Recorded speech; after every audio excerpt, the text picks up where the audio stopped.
ritengo che non sempre chi ha una grande idea abbia anche la capacità innata di gestire un'azienda e di conseguenza servono strumenti, persone, finanza per fare in maniera tale di agevolare l'ingresso nel mondo del business anche a chi magari è più ferrato nel suo specifico settore e non ha velleità di diventare un grandissimo imprenditore.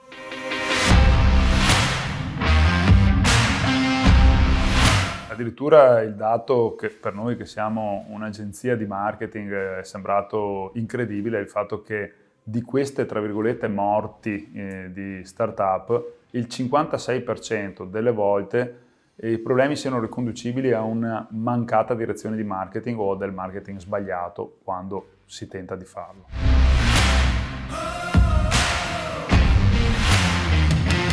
Quello che ci prefiggiamo di fare è proprio intervenire qui dove ci sono i problemi maggiori. Anzitutto formare le persone e quindi un team di lavoro.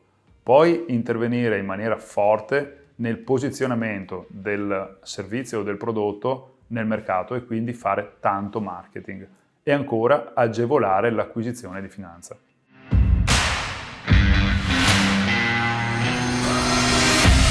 A differenza di quello che succede magari su diverse altre soluzioni di Innovation Hub o di incubatori, acceleratori, quello che ci prefiggiamo di fare è ottenere il 100% in termini di messa sul mercato e di successo delle attività che noi intendiamo sviluppare.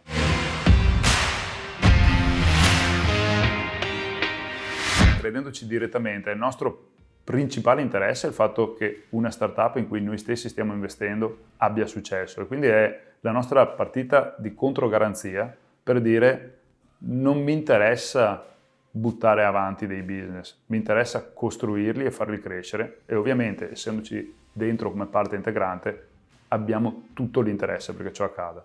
Per fare questo appunto abbiamo selezionato e stiamo continuando a farlo un team di veramente i migliori esperti settore per settore.